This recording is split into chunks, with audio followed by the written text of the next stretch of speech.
Good evening, everyone. Thanks for being here today. I know a lot of you guys drove from long distance, so I hope I will not disappoint you guys today. Anyway, so my name is Manju Hams, and I'm working as technical lead for Gallup from 8 years. Prior to this, I used to work for a healthcare company in Minnesota and Denver. All my experience is with .NET. With that, so let's dive in. I'm going to talk about Amazon Neptune today, which is one of the latest services that is offered by AWS. I think it started in 2018, and from then on they started investing a lot of money into and time into it so that it became more popular and popular. So the agenda is very simple. We will talk about graph database because that's the backbone of Neptune, Amazon Neptune, and then how it is different from relational database compared to graph database, and then we will dive into AWS Neptune and what are the advantages and disadvantages of the Neptune, and how we can query the data out of Neptune in AWS console, and then the last two things is like why Gallup or how we used in Gallup the Amazon Neptune to achieve one of our functionality. And I'll also have some demo in between, so if you have any questions or learn how to insert data or delete data, you can learn that too. Okay, with that, so the first thing is like what exactly is the graph database? So graph database stores data in terms of vertices and edges compared to the tables and columns in relational databases. So if you see this picture here, it's so clear, like there are two person entities with name, and they work at company and they drive some car. So even if a non-technical person looks at this, they can easily visualize how well they can represent the data using graph database. You don't have to be really techie to start using the graph database. And then like you can just represent like how you are talking, like this person works at this company, he's a son of this guy, he's a friend of this guy. Like you can easily represent the data in graph database. You don't have to go to the data types, all that different jazz that we do in relational databases. And we already use graph database in multiple places in day-to-day life that we don't know. The very good and popular example is the flight search. Now when you do flight search in Google or any other websites, most of them uses the graph database because it's easy to calculate the distance between and the duration between one source to destination using the graph database versus the relational databases. And these are some of the common use cases that graph database is used for, which I learned during last year AWS conferences. The very first one is fraud detection. So a lot of us uses the credit card, and most of the time we might have seen message saying that, hey, we are preventing your transaction because we are seeing something wrong. And how are they finding it out? So every time we use transaction, they will have a location information and the patterns that you have done, the recent transactions. And if for some reason they find something is wrong, they will immediately block. And it has to be real time, like when we swipe the credit card, within seconds you will get to know whether it is approved or rejected. So they have to be so fast. So that's why the graph database is very useful there. You can quickly navigate through the hierarchy, to see the recent transactions and block there. And then the second thing is identity resolution. It's also called as like recommendation engine, like how Amazon recommends books or anything when you are on the AWS website, Amazon website, or any other e-commerce websites that we see. So basically what they collect the data is like whenever the person comes in, they will keep collecting like from where you are coming, like whether it's tablet, device, computer or mobile phone, and they'll have that info, and then they can easily recommend the products for you. The other way of looking at this is identity resolution is like let's say I'm a friend of Matt and Matt purchased some book, and when I log in, they will check, okay, who is the friend? I'm friends of Manju, and they'll see what all the purchases that they have done, and they'll start recommending to me as a recommended products. And then the third one is knowledge organization. This is one of the popular thing that we use graph database for.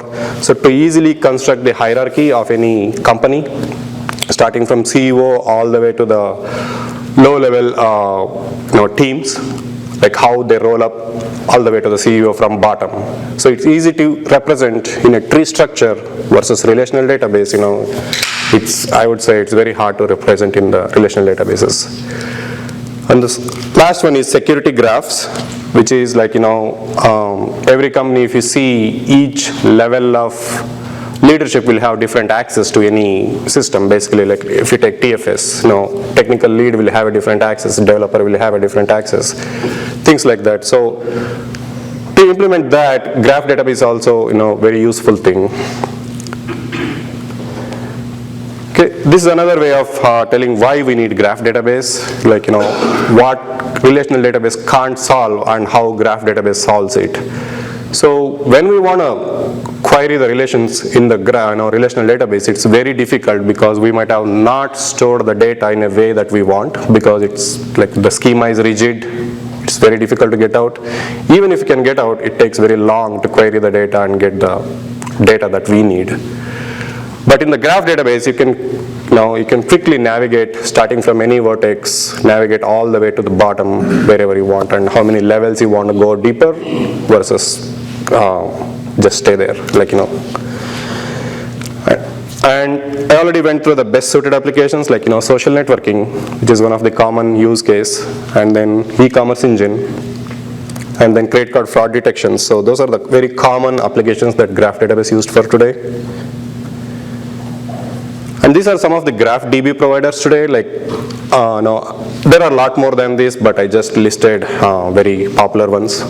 One is Amazon Neptune, which is very popular that we are using at Gallup, and Neo4j by Neo4j Inc., and then Tiger Graph, which is a private-based firm. Then Onto Text Graph DB and Infinite Graph and dgraph. So depending on how much they charge and how well they serve, you can choose one depending on your requirements. But as you pay more, you'll get better service. Does Microsoft provide any graph database? They do. It's Azure Cosmos DB, they do that, but it's not exactly a graph database, but it's more close to graph database. Yep. Okay, coming to Amazon Neptune, what exactly is this? Amazon Neptune is a serverless as any other service that AWS offers. It's fast, reliable, and easily deployable. We don't have to manage anything. We just spin up the instance, and it's ready to use. And it's purpose built. What that means is, we cannot use graph database for everything. We have to have a purpose in mind and see whether that solves our problem and start using that. Otherwise, just don't start using for sake of using the new technology. And it's very high performant, like it can store billions of relationships, but still it can query the data in seconds, which is very fast compared to a relational database.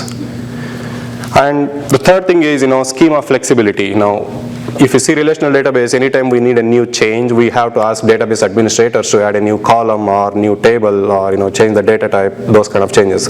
But in graph database, you don't have to do anything. If you want to insert a new data, just write the query, it will start inserting the new data into the database. Or change something, and you don't have to worry about the data type, because Amazon Neptune automatically calculates the data type based on the data that you insert into the database. And with that, how can we query the data out of Neptune or graph database? So there are three popular languages, query languages, like how we have MySQL for MySQL tables. We have Apache, Tinkerpop, Gremlin. So a lot of people were curious for this name, and they attended the AWS conference session, like to know what exactly is that. So the name is very funny, like Apache, Tinkerpop, Gremlin. Then the second one is W3C SparkleQL. That is also a graph query language that you can use. And then Neo4j OpenCipher. The most popular is Gremlin, and we also use Gremlin in Gallup. But SparkQL is also very good query language. It's easy to understand, but it's not easier than Gremlin. And then the other thing that I want to touch before we jump into the demo is Jupyter Notebook. So like how we have MySQL Workbench or Oracle Toad to query the data of the database. So the Jupyter Notebook, AWS integrated this Python web framework into the AWS console so that we can query the data out of Neptune and visualize the results. Again, as I said, it's a Python project. Okay, with that, I'll jump onto demo to show like simple queries initially, and then I will jump onto some complex queries that we have used in Gallup.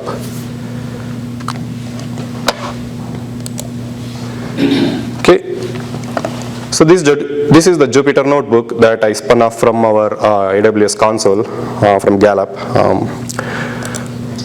So this is how it looks, like the query cells, how you write the query.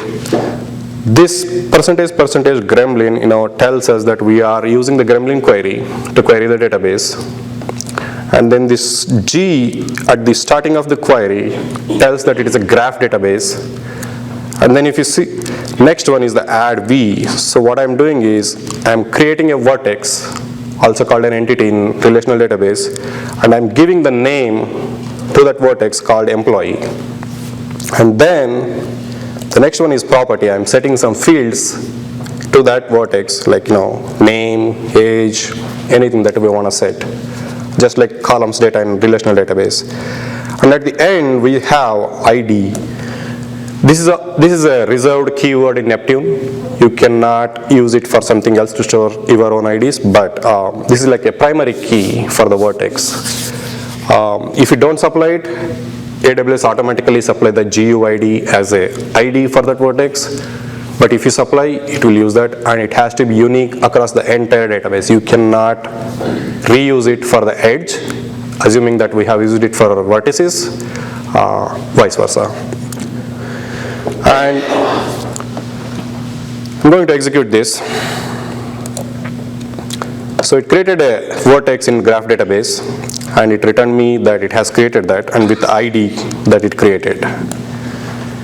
Then I'm also going to create one more vertex called company with the name Gallup.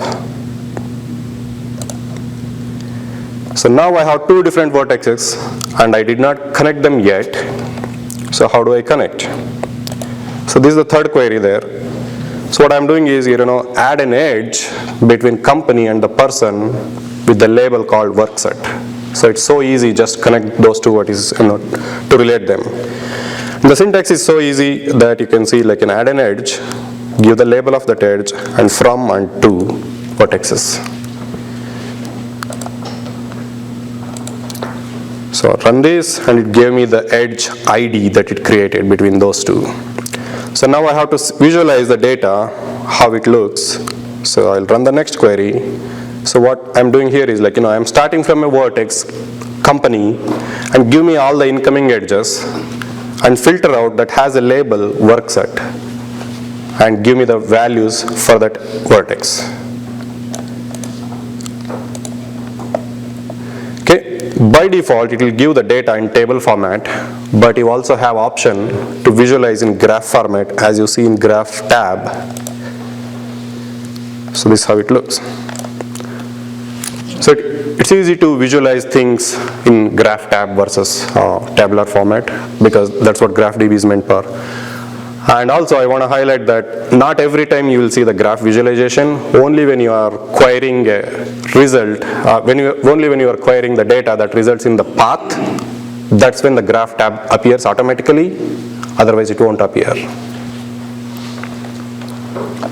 And you can click on this, each vertex, and you can see the details if you want, like what is the properties of that vertex and how is it connected.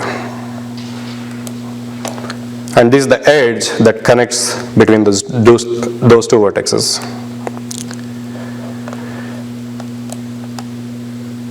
And next question comes, how do we delete the edges? I showed you add, I showed you select, now delete. And I have the query here, but I don't want to delete it now because I want to do more demos on that. So, but the query is very easy. All that you got to do is just g.v, which means vertex, then .drop. So give the ID there, and they said drop, it will delete from that graph database completely. You will not even have the trace of it, even if you want to look afterwards. Okay, that's with that, and let's go back to this one again.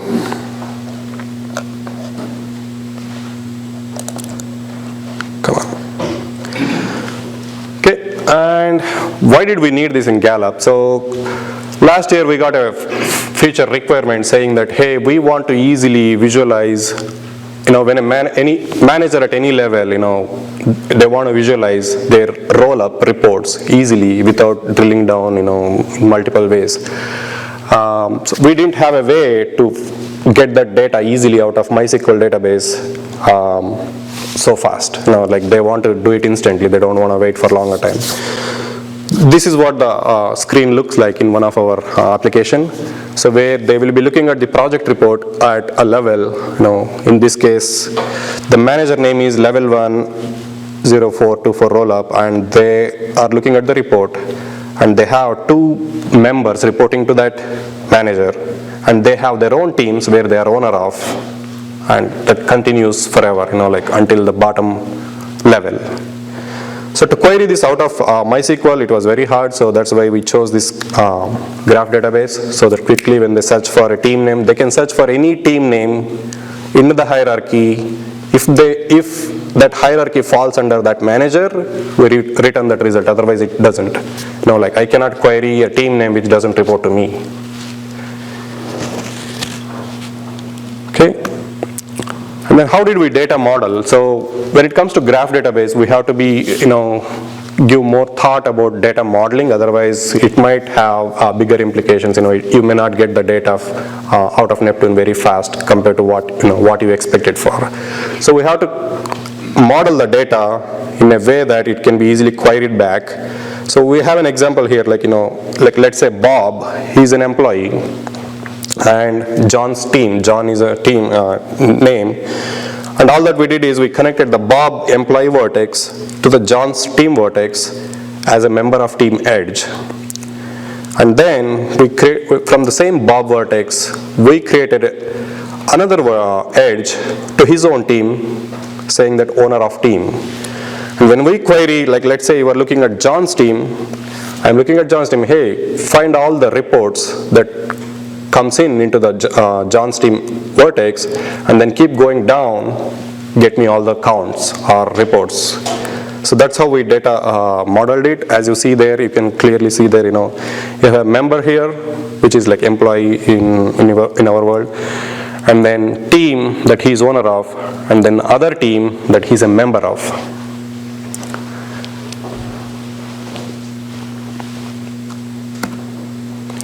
And next the question came up, we already have a lot of data stored in MySQL, and now we started storing into the Neptune as well. So are we going to get rid of the MySQL? The answer was no, because MySQL still has a lot of advantages. We can easily track whenever a record changes. We have a lot of triggers on it. It will go to the audit table. All that audit tracing is not so easy with graph database. We cannot easily store the audit data.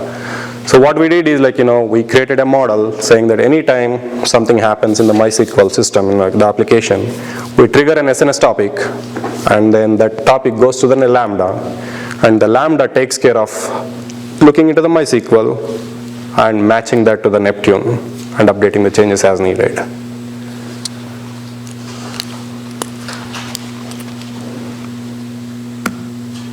Okay, this is another way of querying the data out of MySQL, like how many queries we had to do in our legacy system to get the data for rollups, which is get all the teams in the client, see the owner of the team, and then where they are member, and then it was like little bit mess for us. It used to take at least 36 to 40 seconds for even a smaller teams to get the data, because it doesn't matter whether you're looking at the small team or bigger team, you have to query all the teams in the client to see which team they report to. And the Neptune way, this is the query that we ended up. It's so simple and so small, so easy to manage. So if you see here, we started from the query starts from a team and then looks for all the incoming edges to the team, see where they are member, and then go to that vertex, that member vertex, and then keep repeating where they are owner of, and count all the vertices that it visit during that traversal. So that's how we get the roll-up counts for any team that they are looking at.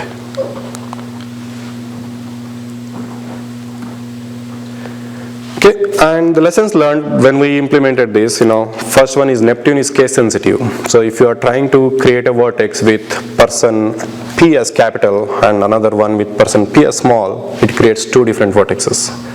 So you have to be really careful when you are creating the vertexes and with case sensitives. And the explain and profile, so like how we have MySQL explain, like how we can see what exactly the query did when we run the command. In the same way, Neptune, they provided explain and profile that shows us how the query that we issued converts into the graph traversal step and gets us the data. So let me go back there. Okay, let's take this one simple example. So all that I'm doing here is like, starting from a vertex and filter out if the age has 25. So I'll run this. And you can see the explanation here that returns us, it tells how the query gets converted into the traversal steps. So this is the original query and these are the steps that it do. And as you see here, even though I know that the age 25, that number is an integer, but it still looks for all the data types in the query. So this was a big performance hit that we were not knowing, until we talked to AWS team. And what they said is, if you do not suppress the type promotion, it will continue to look for all the types in the database. And it used to spend a lot of time. Imagine we are traversing the hierarchy of 100,000 people or 200,000 people. It has to do this every vertex. It used to spend a lot of time. So that's when we came up with another shortcut to avoid this that I'll go over next. But otherwise, so this is how the query gets converted, and if you wanna debug and see what exactly going on, if you are not getting the results back that you expected, you can just kind of another step to analyze the query.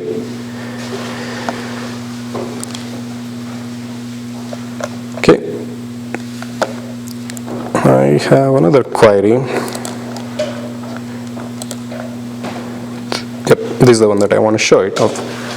So you have how to suppress the data type promotion. So for everything, Neptune provides the side effects, what they want to apply before it actually executes the query. So this is another side effect that I just mentioned, like how we can suppress that type promotion so that it doesn't look for all. And when you give this side effect, you have to make sure the data type specified in the query. So as you see here, I specified I, which means I know that I saved this as an integer, so you don't have to look in all the data types. So run this and look at this query. As you see here, it is looking only integer and it is not looking in any other data types.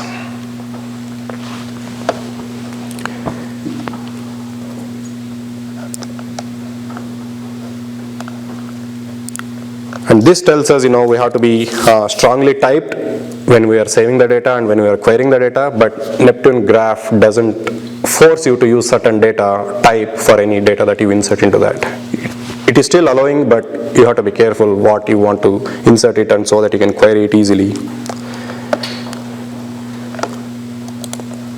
Okay, the other hint that we can use when we are querying the graph database is depth first search versus breadth first search.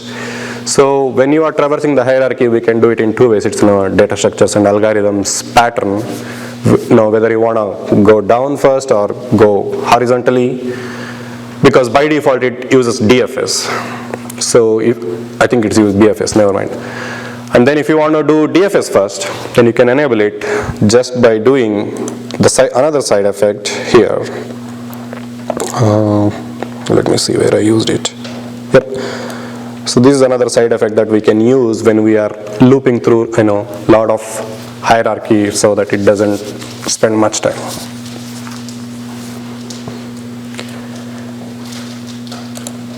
Okay.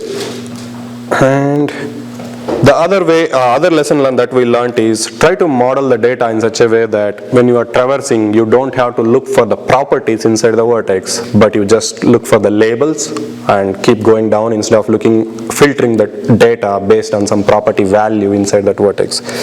So I have an example here, the first one, the first one, it's starting from a vertex and it's looking for all incoming edges. But the second one, that also same, it starts from a vertex and it's looking for all incoming edges. But it also has condition, hey, give me only if that property is 0, otherwise don't give me. But the query looks simple, it might get data fast when you are running 1 or 2 vertexes, but imagine when you are looking for 100K or 200K members, it has to spend a lot of time to go inside each vertex and then see whether that property matches your condition. So what we did is we incorporated that property value into the edge label so that it doesn't have to go inside to find that vertex. So that's what we did. Okay, before that I will go over some more demo. On that one, does that mean that the data inside that vertex is not indexed? It is not indexed, no. Okay. Yep. Only the vertexes are indexed and edges. Okay.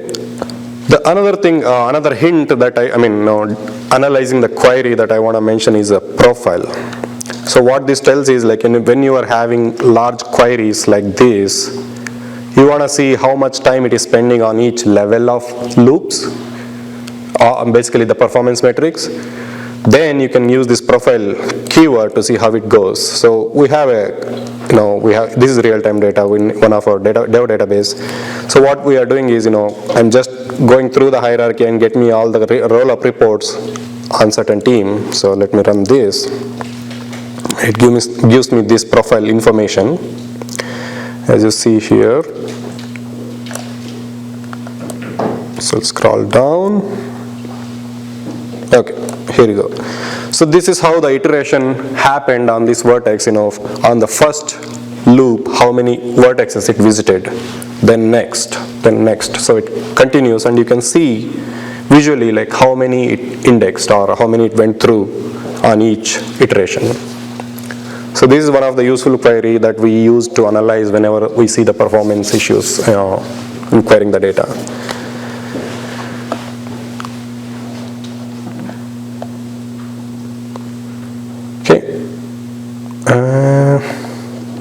Let me see what else I can show.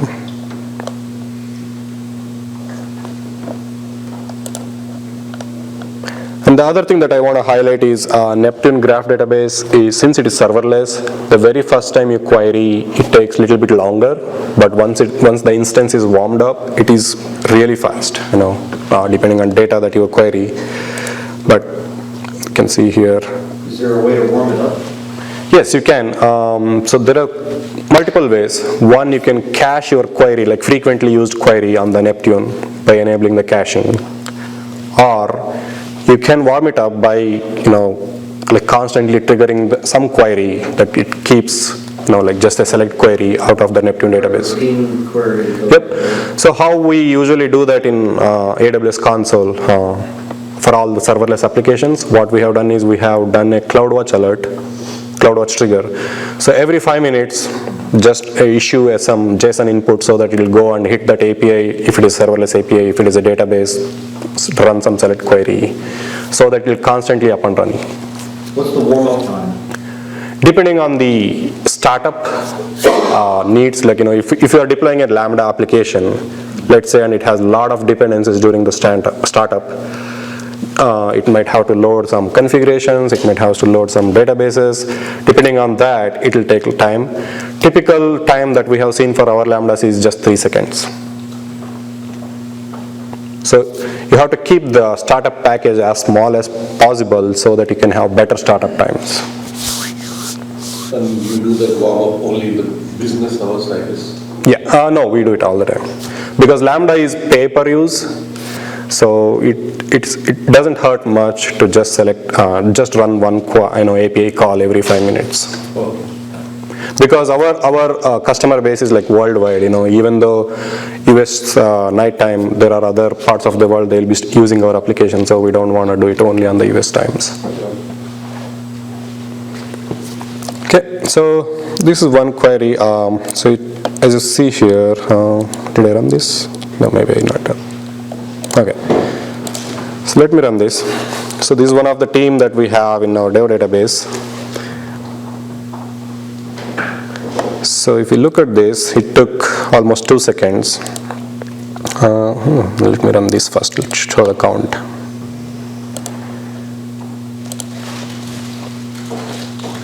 Okay, so this team has approximately 5,000 roll-up members that rolls up to this, and it takes just 400 milliseconds. So it visited so many vertices in just 400 milliseconds. So you can imagine the speed that it loops through the vertexes.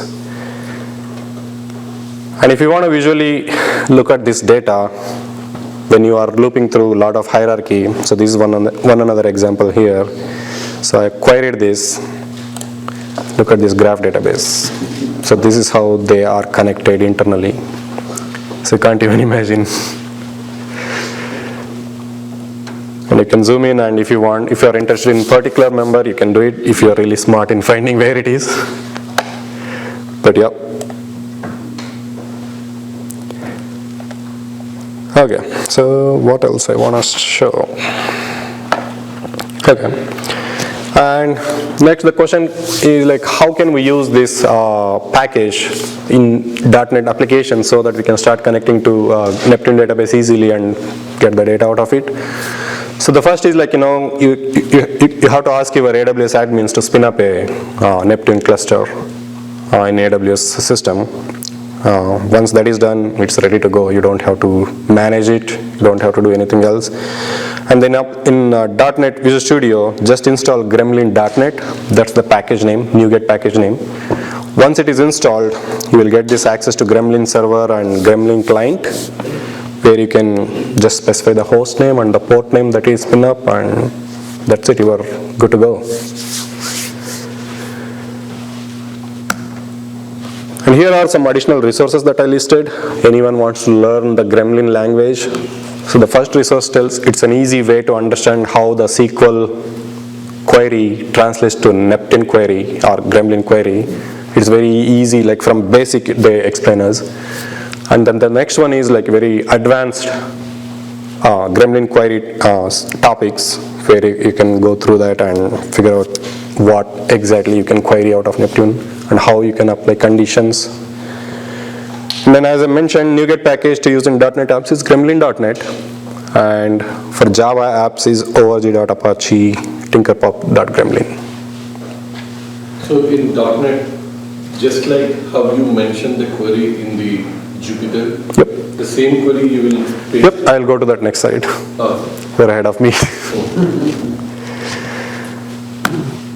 Okay, so I will go to Visual Studio.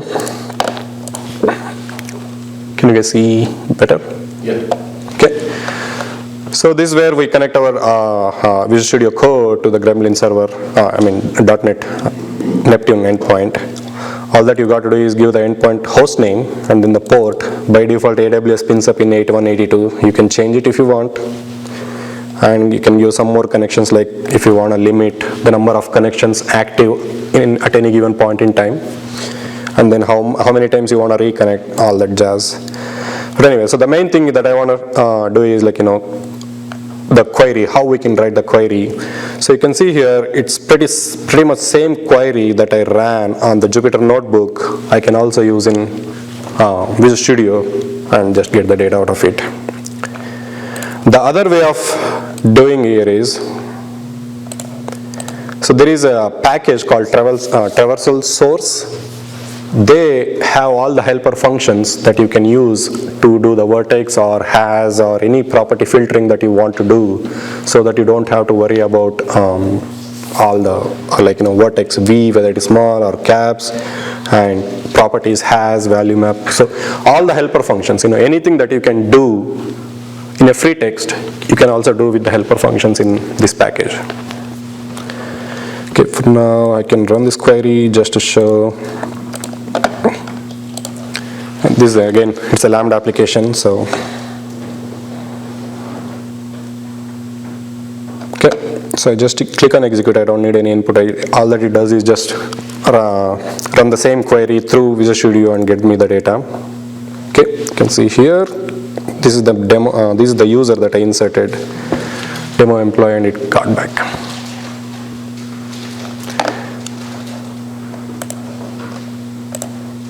So all that it does is just go ahead and get it, who has age 25, and return it.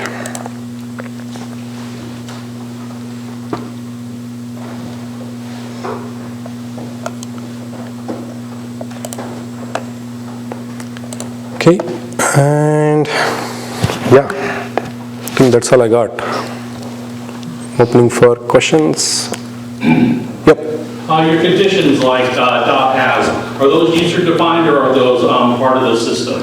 They are part of the reserved keywords from the system, like how we have MySQL, like is not null, is null, where condition. Similarly has in this. We also have where in Neptune, Gremlin. Yep. I can open up the cheat sheet just to see what all the conditions that we have, just give a quick reference. So if you have, these are the graph traversal steps that we can use, like add E, which will add the vertex. Do you want to zoom in? Yeah. Okay. So these are all the different steps that you can do on graph traversal. Okay. Like by, branch, and, or anything that you can do in SQL can also be done in Gremlin. So how large a property, the size of the property, how large it can be? It's free text. It can be any size. Okay. There is no. That's the beauty of schema-less databases versus relational database, that you predefine the data type and character limit, but here there is no limit. So does it support multiple types? Like if it can You mean all the different data types it supports? can be an image or a document or? I don't think it supports images, but you can take a look. Yeah, Support binary? I think it supports binary. So Because then you can store it in binary.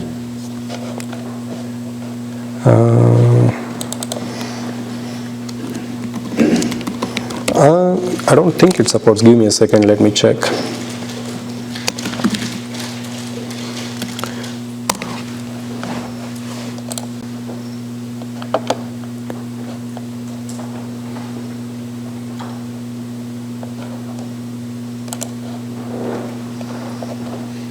Where did it go?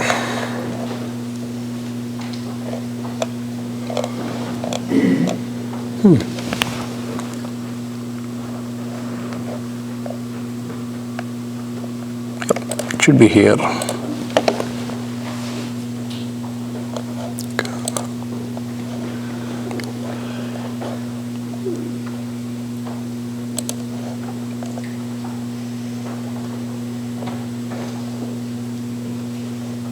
Yeah. So these are all the data types it supports.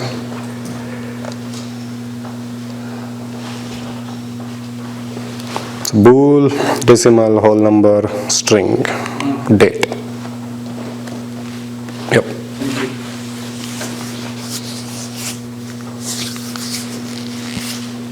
And the other thing that I want to highlight, tell is it supports bulk load. Let's say you already have data in your traditional relational databases and you want to do one-time load, or if you want to refresh the data, it's so easy with graph databases. All that you got to do is DB reset. You can do it yourself in your Neptune query. So if I go here and run the data command, let me take one of these. So I want a new cell here, %db_reset.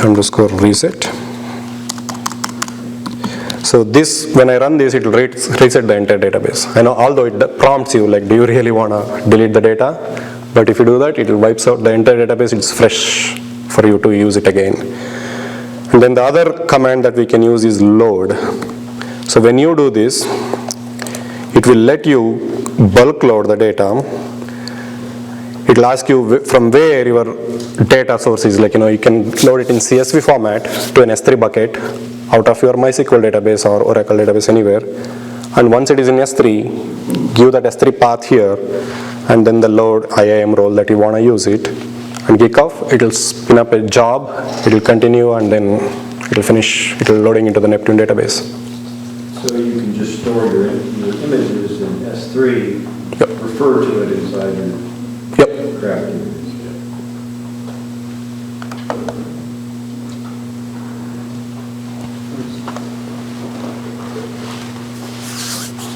Questions? Yep. So with DFS and BFS, have you noticed any difference in the performance when you run the same query with DFS and BFS? We never had actually had to do both, so we did not try. Yes, there is a performance difference, yes.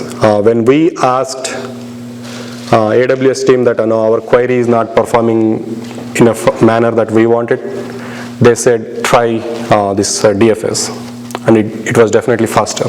So to answer your question in a way, yes, DFS might be faster than BFS. I think that would depend on the shape of your data. Yep. Right? Is it really deep or How model you, how, yep. wide information? Yeah.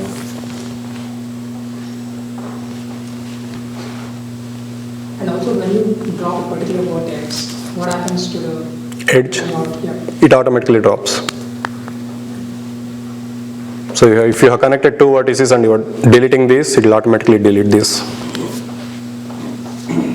So is it recursive? If you delete one and it has a bunch of others below it? Correct. The children of it or whatever? Yep. Delete them all? Just the edges. It will not go all the way to the other It vertex. won't propagate it down. Correct.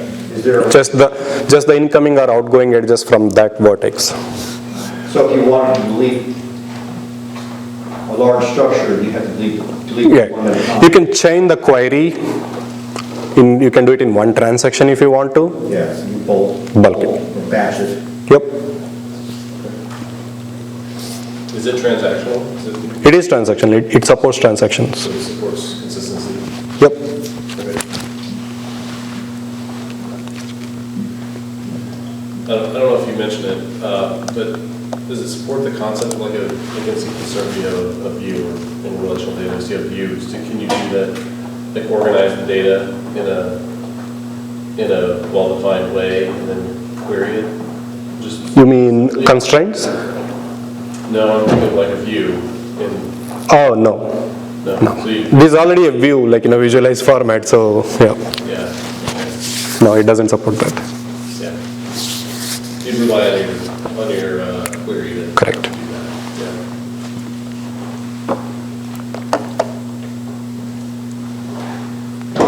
Would you ever use this for like a system of truth for something, or is it more just like a supplemental? It's supplemental as of now. Okay. As I said, it's purpose built. So our purpose was to store the organization hierarchy and quickly query the hierarchy. We still have MySQL running.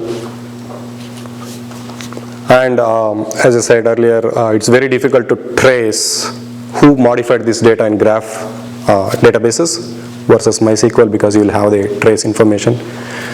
Here, if you want to do it, you can still do it, but you may have one property on the vertex. Every time if someone modifies it, you can keep appending that, saying that first time Manju modified, second time someone else modified. You can keep appending that, but yeah, it's difficult.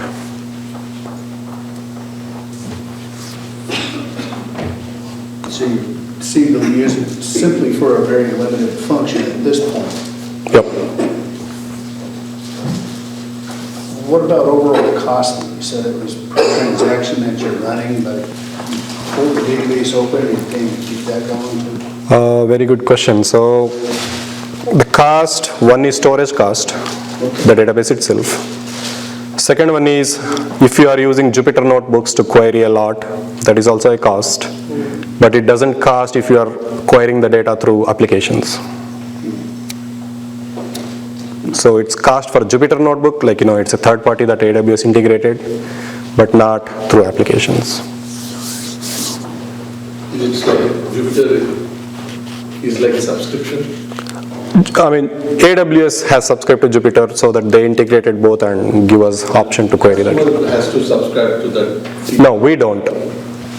When you spin up the Neptune cluster, it will automatically give you option to use notebooks from AWS.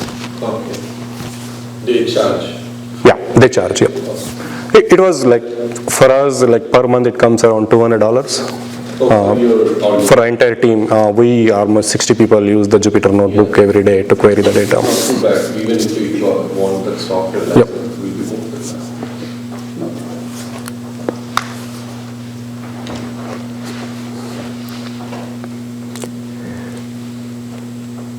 Do you anticipate expanding the use beyond your employee tracking and management, or do you see other uses beyond that? Yes, so this is the initial phase. We are definitely thinking to start using this for more features in our application. Yeah. We are moving towards that. As you're a global company, so you're running this in multiple AWS data. Correct. So we have one instance in US, one instance in Frankfurt, and we have the Neptune DB separate in both the instances. That's why they will be written. So if one is down, you have down. Oh, no, they both are separate instances, but AWS itself has that backup facility that they do for all the services, whether it is MySQL, Aurora that they host. They have the replicas that happens every time you have a Like, cluster. We We don't manage anything. That's why we go to cloud, so that they manage that.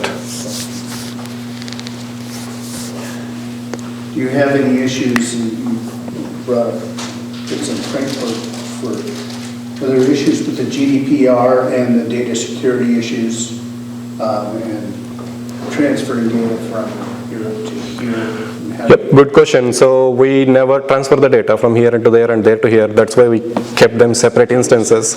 We have separate team who is sitting in Frankfurt. They will take care of that, and we take care of here. We don't want to interfere. Even when we share the screens, they will make sure there no PI data is seen in the meetings. So it's that strict. Yep.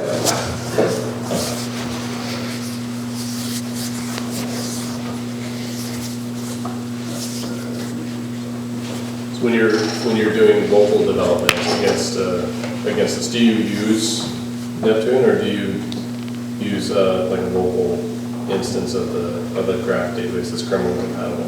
Oh, we use the development database. We don't have any local graph databases. Okay, All developers connect to the same database. the exact same database? Mm-hmm. Okay. Do they offer a simulator to run the, We, outside of AWS? I don't think so.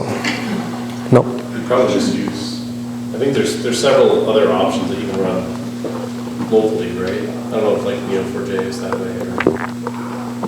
Maybe other graph database does, but I never heard AWS, Amazon Neptune offer local spin-up. Right.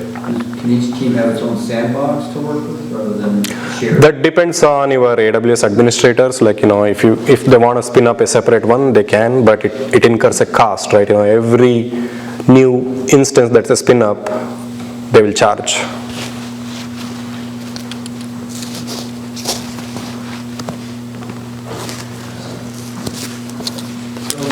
When you talked about the Kubernetes language,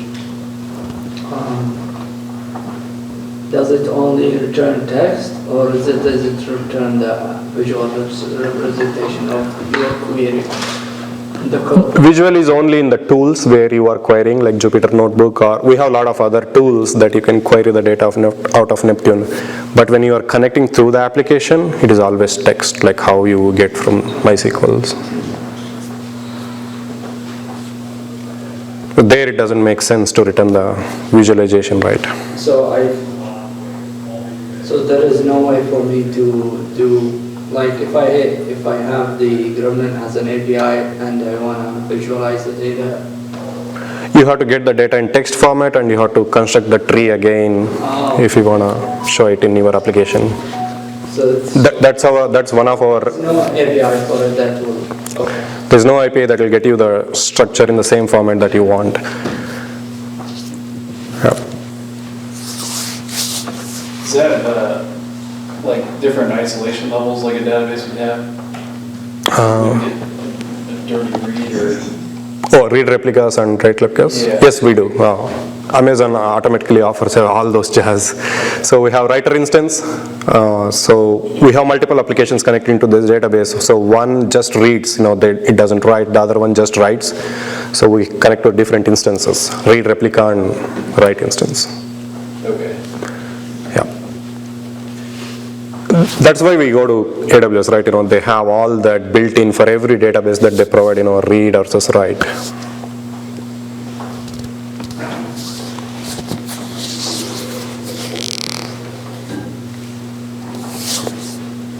think your question, Aaron, was that, can you change that? Like with relational databases, you can have a read committed, or you can change it to be, read action, read current. I can't remember the exact word that they use to describe it, but you can adjust that on whenever you start a transaction, I believe. Yep, so we have done that for MySQL. So basically we have an underlying NuGet package that we developed, which will take the option to which database to use, whether it is write or read. And from wherever you are calling that query, you can specify whether to use read only or write, or read, not write, like those kind of options. So you're using different databases that handle the concurrency, is what you're saying? Right. Okay. Because anytime if you are running a large query, chances that the writer might hang, which we don't want. At least read, it will have multiple replicas, so it can take longer time to get the data back, but the writer should be running so that it will not reject any transactions. That's pretty common model in cloud world, I would say.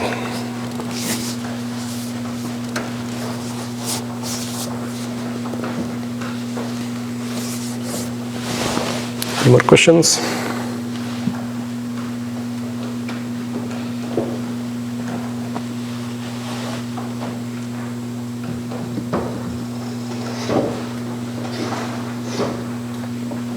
It was an awkward moment when you're waiting for more questions. It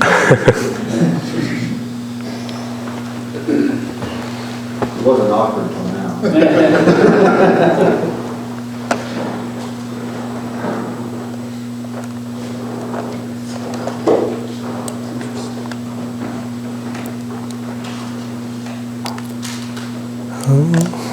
Yeah, that's all I can think of. Unless you have any questions, that's a wrap. All right, thank you. Sure. Thank you.